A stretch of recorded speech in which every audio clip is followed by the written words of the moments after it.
Hello my dear friends, আমি বাবুর আলী। সকলকে স্বাগতম জানাই বাবুর সাকসেস এডুকেশন।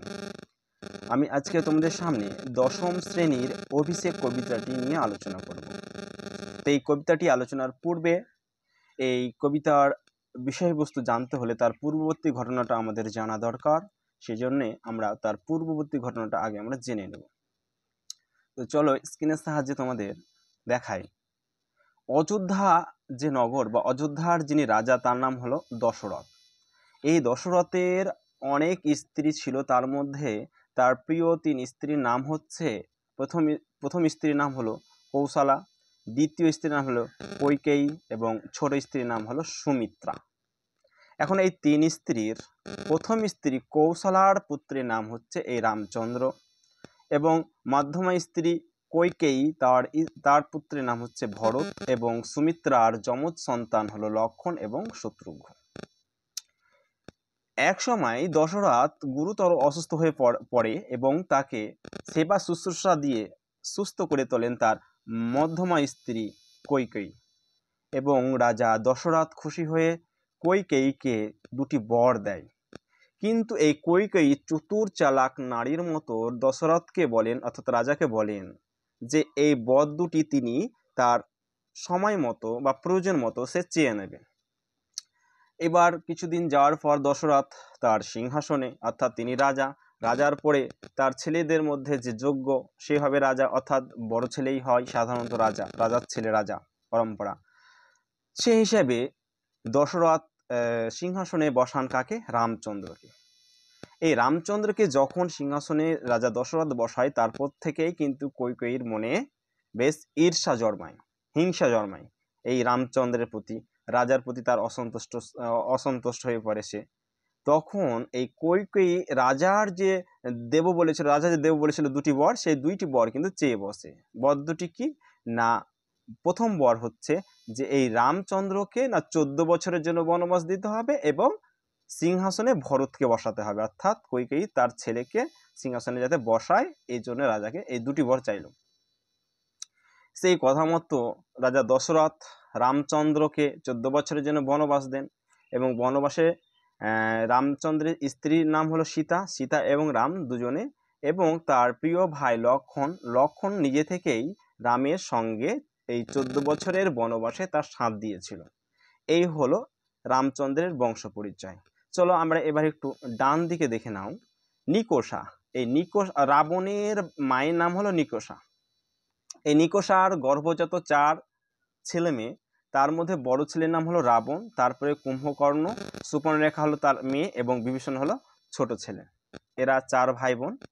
রাবণের 2টি স্ত্রী, প্রথম স্ত্রীর নাম হলো মন্দোদরী এবং দ্বিতীয় স্ত্রীর নাম হলো চিত্রাঙ্গদা।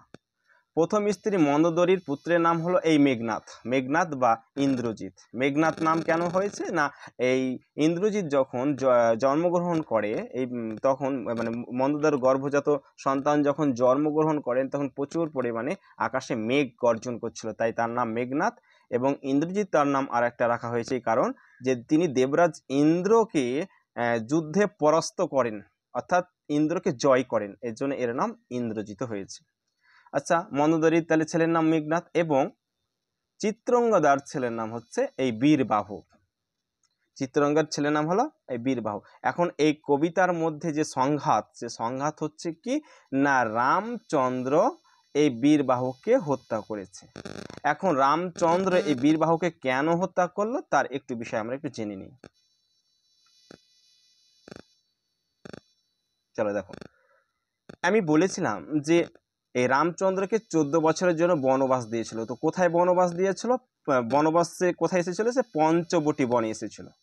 পঞ্চবটি বনটা কোথায় অবস্থিত না, পঞ্চবটি বনটা গোদাবরী নদীর তীরে অবস্থিত। আর এদিকে যে রাবণের যে 4 ভাই বোন, তার মধ্যে যে বোন হলো সুপর্ণরেখা, এই সুপর্ণরেখার বিবাহ হয় বিদ্যুৎজিহের সঙ্গে এবং রাবণের দ্বারাই এই বিদ্যুৎজিহ নাকি কি হয়, হত্যা হয়ে যায়। তাই রাবণ এই সুপর্ণরেখাকে বলে যে তুমি এই বিশ্ব ভ্রমণে বা তুমি যেখানে পৃথিবীর যে প্রান্তে যেতে চাও তুমি সে প্রান্তে যেতে পারবে, তোমার অবাধ এই স্বাধীনতা আমি তোমাকে দিলাম। আর এই তোমার স্বাধীনতা মানে রক্ষা করার জন্য আমার দুজন তোমার কাছে আমার দুজন সহচর তোমার এই বিশ্ব ভ্রমণে সহায়তা করবে বা সঙ্গে থাকবে। এইভাবে এই সুবর্ণরেখা ঘুরতে ঘুরতে কোথায় আসে? এই পঞ্চবটী বনে আসে। পঞ্চবটী বনে এসে রামচন্দ্রকে দেখে তার খুবই ভালো লাগে এবং রামচন্দ্রকে বিবাহর প্রস্তাব দেয়, কিন্তু রামচন্দ্র তা প্রত্যাখ্যান করেন, কারণ তার স্ত্রী সীতা রয়েছে। এই জন্য তিনি প্রত্যাখ্যান করেন, বলেন যে তুমি আমার ভাই লক্ষ্মণের কাছে যাও। এবং লক্ষ্মণের কাছে যায় এবং লক্ষ্মণও তাকে প্রত্যাখ্যান করে। তখন এই সুবর্ণরেখা ভাবে যে আমার এই প্রস্তাবে বা আমার যে মনোচাহিদা তার মধ্যে যে বাধা তা হলো সীতা। সীতা যদি না থাকতো তাহলে আমি রামকে পেতাম। তাই সীতাকে খেতে যায়, কিন্তু সীতাকে দেখভালের দায়িত্ব ছিল লক্ষ্মণ। লক্ষ্মণ তাই সীতাকে যখন খেতে যায় এই সুবর্ণরেখা, তখন লক্ষ্মণ তার খড়গ দিয়ে তার নাককে কেটে দেয়। তখন সে নাক কাটা অবস্থায় সে এই সুবর্ণরেখা ফিরে যায় তার দাদা রাবণের কাছে এবং রাবণকে নালিশ করে কি, যে সীতাকে হরণ করো, সীতার জন্য আমার এই অবস্থা, সীতাকে হরণ করো। এইভাবে তার দাদাকে উস্কে দেয় এবং তার দাদা রাবণ সেই সীতাকে এই পঞ্চবটী বন থেকে কি করে নিয়ে চলে যায়। পঞ্চবটী বন থেকে কোথায় নিয়ে যায়? তার রাজ্যে অশোক কাননে বা অশোক বনে নিয়ে যায় এবং তাকে সেখানে আটকে রাখে। যাই হোক, এর ভেতরে আরও অনেক কাহিনী আছে, কিন্তু তোমাদের যেটুকু দরকার সেটুকু আলোচনা করব এবং আমি কবিতাটা শেষ করার চেষ্টা করব। তো চলো এবার তারপরের ঘটনা আমরা কবিতার মধ্যে দিয়ে দেখব। তবে আরেকটু ঘটনা দেখে নাও, যে এই যে তোমাদের অভিষেক কবিতাটা মাইকেল মধুসূদন দত্তের রচনা। এই মাইকেল মধুসূদন দত্তের কোন কাব্যগ্রন্থ থেকে এই কবিতাটি নেওয়া হয়েছে? মেঘনাদ বধ কাব্য থেকে। কোন কাব্য থেকে? এই মেঘনাদ, মনে রাখবে, মেঘনাদ বধ কাব্যের প্রথম স্বর্গ থেকে। মেঘনাদ বধ কাব্যে মোট কয়টি স্বর্গ আছে? মোট 9টি স্বর্গ আছে, তার মধ্যে প্রথম স্বর্গ থেকে আমাদের এই কবিতাটা নেওয়া হয়েছে। তবে আরেকটু আমরা জেনে নেব এই কবিতাটা শুরু করার আগে কি, এই কবিতাটা শুরু হবে এই প্রমোদ কাননে। এই প্রমোদ কাননে বা যেখানে আনন্দ উৎসব পালন করা হয় তাকে বলছে প্রমোদ কাননে, মানে বাগানে। প্রমোদ বাগানে কে কে আছে? ইন্দ্রজিৎ এবং তার স্ত্রী প্রমীলা এবং নারীগণ বা নারীদল আরও সবাই কি আছে ওখানে আনন্দ উৎসব করছে।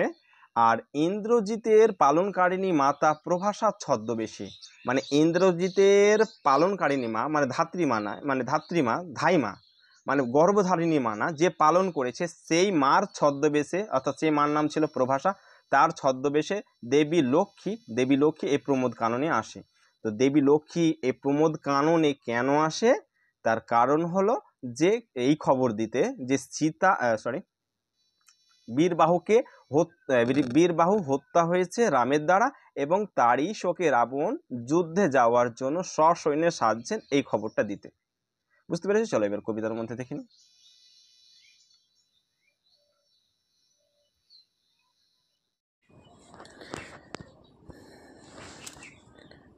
কবিতার নাম হলো অভিষেক, লেখক মাইকেল মধুসূদন দত্ত।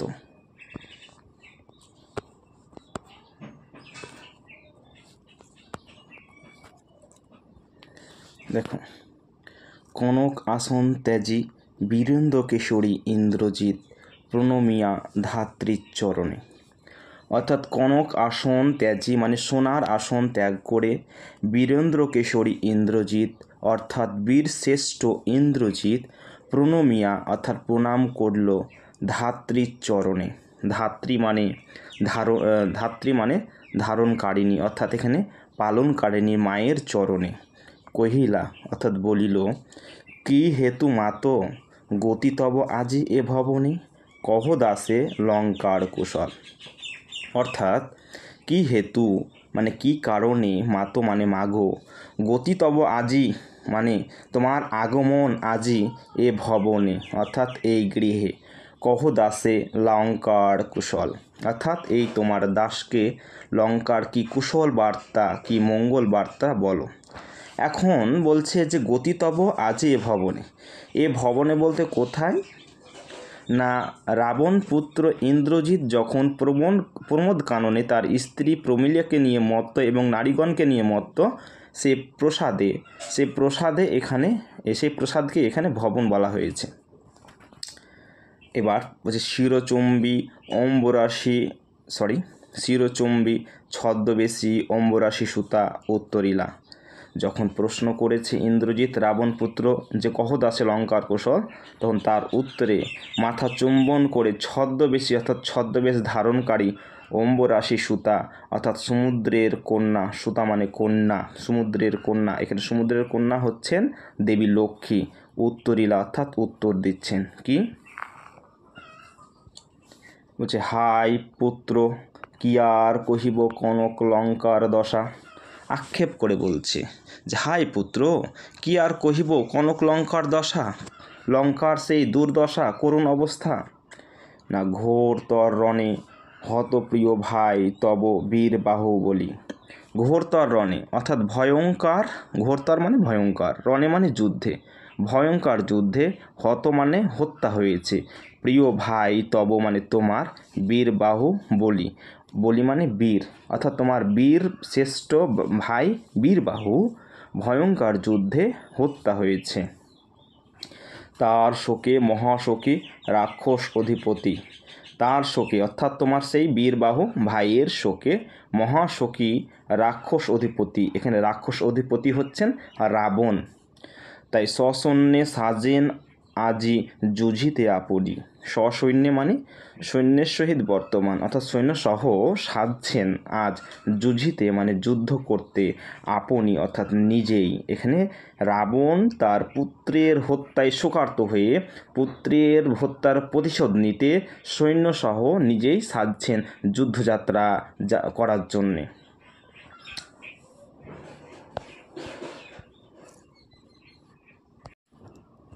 তারপর দেখো, জিজ্ঞাসিলা মহাবাহু বিস্ময় মানিয়া কি কহিলা ভগবতী।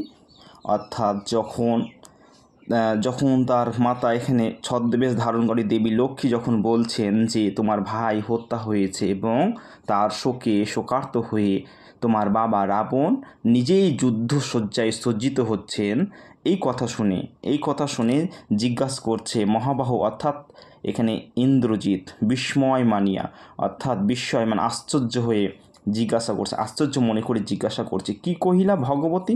ভগবতী অর্থাৎ ঈশ্বরী। কে বধিল কবে প্রিয় অনুজে, অর্থাৎ কে বধ করলো হত্যা করলো আমার প্রিয় অনুজে অর্থাৎ ছোট ভাইকে। নিঃসরণে সংহারিনু আমি রঘুবরে। নিঃসরণে অর্থাৎ রাত্রিকালীন যুদ্ধে, সংহারিনু মানে বিনাশ করলাম, আমি রঘুবরে অর্থাৎ রঘুবর অর্থাৎ রামকে, আমি রামচন্দ্রকে রাত্রিকালীন যুদ্ধে বিনাশ করলাম। আর কি খণ্ড খণ্ড করিয়া কাটিনু বরশি প্রচণ্ড স্বর বৈরী দলে।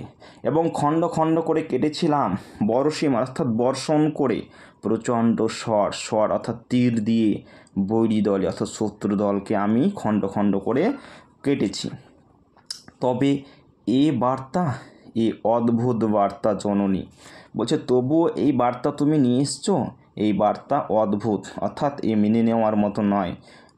তাই বলছে যে অদ্ভুত বার্তা জননী, কোথায় পাইলে তুমি শীঘ্র কহ দাসে। অর্থাৎ এই বার্তা তুমি কোথায় পেয়েছো, বার্তা মানে সংবাদ, এই সংবাদ তুমি কোথায় পেয়েছো যে আমার ভাইকে হত্যা করেছে এবং আমার বাবা তার শোকে শোকার্ত হয়ে নিজেই যুদ্ধসজ্জায় সজ্জিত হচ্ছেন, এই বার্তা তুমি কোথায় পেয়েছো, কোথায় পাইলে তুমি শীঘ্র অর্থাৎ তাড়াতাড়ি কহ দাসে। রত্নকর রত্নতমা ইন্দিরা সুন্দরী উত্তরিলা। এবার আবার রত্নকর অর্থাৎ রত্নের আকার, রত্নতমা অর্থাৎ শ্রেষ্ঠ রত্ন, ইন্দিরা সুন্দরী। ইন্দিরা হলো দেবী লক্ষ্মীর আরেক নাম। তাই ইন্দিরা সুন্দরী এবার উত্তর দিচ্ছে, কি উত্তর দিচ্ছে না, হাই পুত্র মায়াবী মানব সীতাপতি তব স্বরে মরিয়া বাঁচিল। বলছে তুমি তো বলছো যে রামচন্দ্রকে আমি হত্যা করেছি রাত্রিকালীন যুদ্ধে, নিঃসরণে মানে রাত্রিকালীন যুদ্ধে হত্যা করেছি, কিন্তু পুত্র মায়াবী মানব সীতাপতি অর্থাৎ রামচন্দ্র হলেন মায়াবী মানব অর্থাৎ মায়াদেবীর আশীর্বাদ ধন্য মানব। তাই কি হয়েছে না তব স্বরে অর্থাৎ তোমার স্বরে মরিয়া বাঁচিল অর্থাৎ মরে গিয়েও বেঁচে উঠেছে। যাও তুমি তরা করি অর্থাৎ তুমি তাড়াতাড়ি যাও, রক্ষ মানে রক্ষা করো, রক্ষকুল অর্থাৎ রাক্ষস বংশ।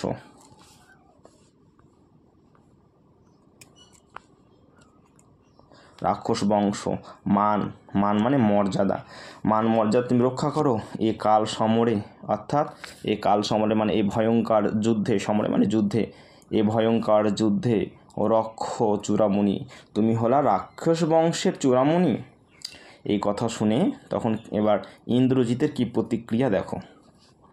ছিঁড়িয়া কুসুমদাম রোষে মহাবলী মেঘনাথ, অর্থাৎ ছিঁড়িয়া কুসুমদাম, কুসুমদাম মানে হলো ফুলের মালা, রোষে অর্থাৎ রাগে মহাবলী মেঘনাথ, মহাবলী মেঘনাথ তার যে মালা, সে মালাকে, গলার মালাকে ছিঁড়ে ফেলে দিল রাগে।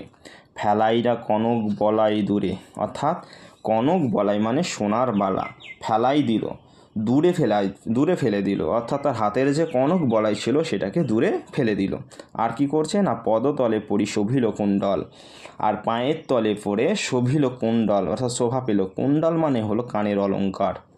যথা অশোকের ফুল অশোকের তলে আভাময়, যেমন অশোক গাছের ফুল অশোক গাছের নিচে পড়লে আভাময় বা দীপ্তি সৌন্দর্য বৃদ্ধি করে, ঠিক অনুরূপ ক্রমে যখন ইন্দ্রজিৎ তার কানের কুণ্ডল অর্থাৎ অলঙ্কার যখন পদতলে ফেলে দিল, সেই রকমই শোভা পাচ্ছে।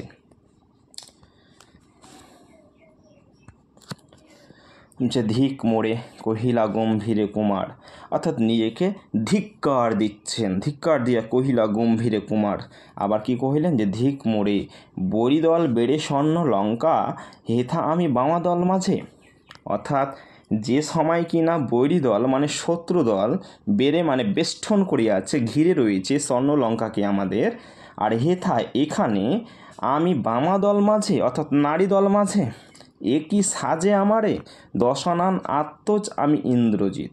বলছে এটা কি সাজে আমার, এটা কি সাজে আমাকে, আমি কে, দশানন আত্মজ, দশানন অর্থাৎ 10 আনঞ্জার, অর্থাৎ রাবণ, আত্মজ মানে পুত্র, আমি রাবণ পুত্র, আমি ইন্দ্রজিৎ।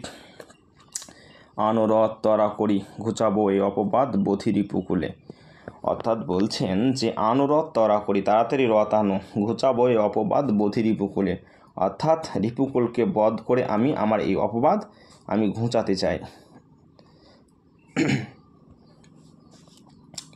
তারপর দেখো কি করছে না, সাজিলা রথীন্দ্র ঋষভ বীর আভরণে, সেই রথীন্দ্র ঋষভ অর্থাৎ বীর শ্রেষ্ঠ, এখানে ইন্দ্রজিৎ সাজছেন বীর আভরণে অর্থাৎ বীরদের অলঙ্কারে। হৈমবতী সুতা যথা নাসিতে তারকে মহাসুর, কার মতন সাজছেন না, হৈমবতী সুতো, অর্থাৎ হৈমবতী মানে হলো পার্বতী, হৈমবতী শব্দের অর্থ এখানে হচ্ছে হিমালয়ের কন্যা, এখানে পার্বতী, সুতো মানে পুত্র, পার্বতীর পুত্র, এখানে হৈমবতী সুতো বলতে পার্বতীর পুত্র কার্তিক, কার্তিক যথা মানে যেমন নাসিতে তারকে মহাসুর, মহাসুর এক তারক নামে এক অসুরকে যেমন বধ করতে গিয়েছিল যে সাজে, সেই সাজে, কিংবা যথা বৃহন্নালরূপী কিরীটি বিরাট পুত্রসহ উদ্ধারিতে গোধন, কিংবা বৃহন্নালরূপী কিরীটি, বৃহন্নালরূপী কিরীটি হলেন এখানে অর্জুন, অর্জুন যেমন বিরাট পুত্র অর্থাৎ রাজা বিরাট পুত্রকে সঙ্গে করে নিয়ে উদ্ধার করতে গিয়েছিল গোধন, সেই রকম সাজা সাজছেন।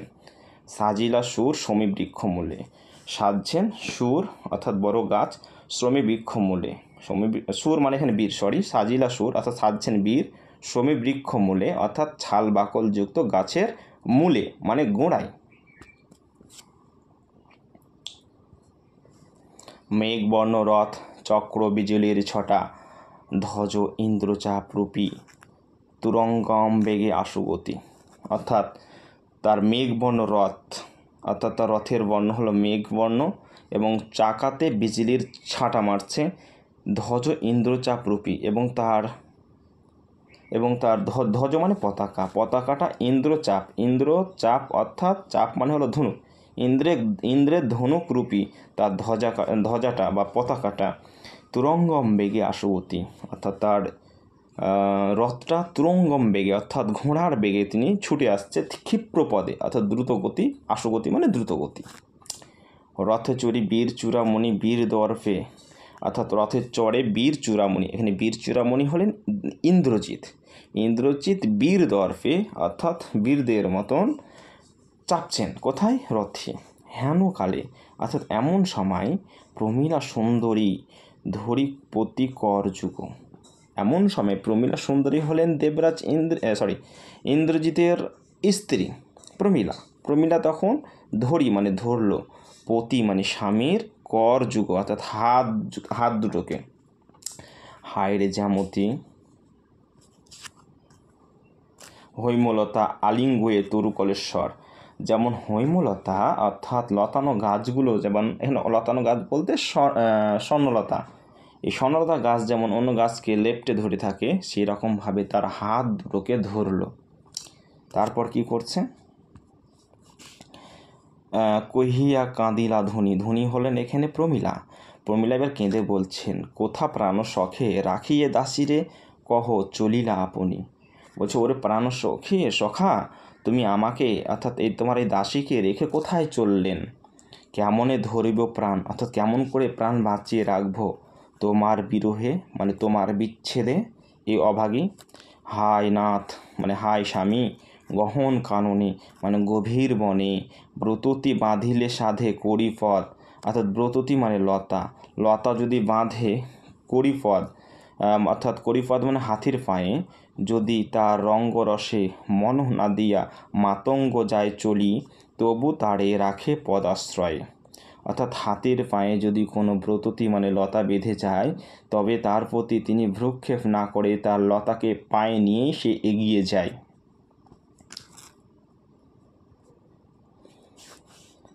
তবু তারে রাখে পদাশ্রয়ে যদুনাথ অর্থাৎ তবু তাকে তাকে দিয়ে অর্থাৎ পায়ে আশ্রয় দিয়ে তাকে নিয়ে যায়।